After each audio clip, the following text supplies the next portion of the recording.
यवतमाळमध्ये महिलांची जिल्हाधिकारी कार्यालयावर धडके, विविध मागण्यांसाठी लॉंग मार्चचं आयोजन करण्यात आले। महिलांचा जिल्हाधिकारी कार्यालयात थेट प्रवेश पाहायला मिळाला। विविध मागण्यांचे निवेदन जिल्हाधिकाऱ्यांना सादर करण्यात आले।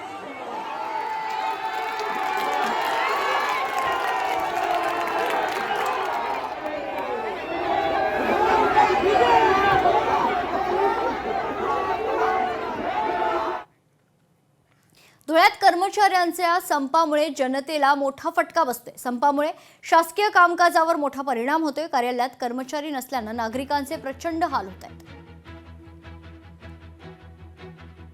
मी इकडे तहसील कार्यालयामध्ये शासकीय कामानिमित्त सदरू 2 दिवसापासून इथं चक्कर मारत आहे।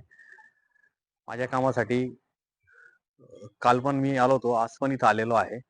पण इथं मध्ये बघितलं असता सगळा जे कर्मचारी आहे आम्ही बेमुदत संपावर आहेत बुवा असं आम्हाला सांगण्यात आलेलं आहे। तर त्या संपाचं नेमकं काय कारण आहे हे काही कडून चुकलेलं नाहीये।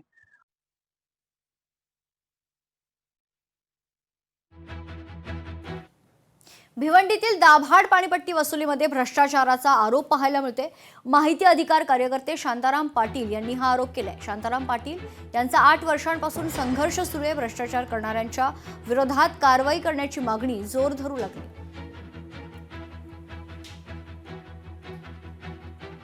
मला न्याय मिळाला आहे तरी मी त्यांचा आभारी आहे। जय हिंद, जय महाराष्ट्र, जय संविधान।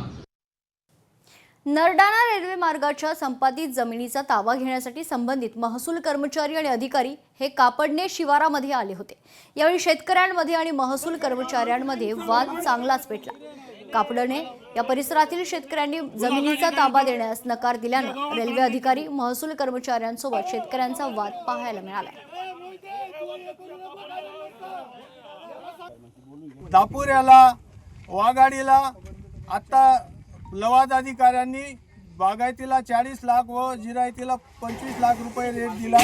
सरसकट रेट जर देत असतील सगळ्या जमिनींना, सगळ्या जमिनी राष्ट्रीय महामार्गापासून 1.5 ते 2 किलोमीटर अंतरावर आहेत।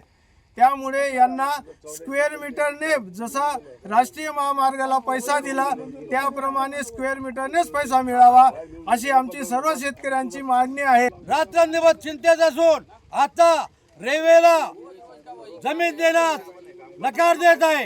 जर त्या मॅडमने अजून सुद्धा सुधारित निकाल दिला तर कापडणेकर धमारेकर शेतकरी त्या निकालाचा विचार करून ती जमीन द्यायला तयार आहेत। तरी आमचं एकच म्हणणं आहे, कलेक्टर साहेब मॅडम यांनी हा निकाल सुधारित द्यावा, नाही तर या परिसरामध्ये काही शेतकऱ्यांचे काय होईल बरं येईल काय सांगता येत नाही। 2 सिलेंडरचा स्फोट होऊन भीषण आग लागल्याची घटना घडली आहे। शेगाव येथील वाटिका परिसरातील ही घटना आहे। सुदैवाने यात कुणीही जखमी झालेलं नाहीये। या परिसरात मोठ्या अनधिकृत ठेले आणि खाद्य चौपाटी आहे। त्यातील अनेकांना नगरपालिकेची परवानगी देखील नाही। त्यामुळे पुन्हा पुन्हा या ठिकाणी दुर्घटना घडण्याची भीती निर्माण होते।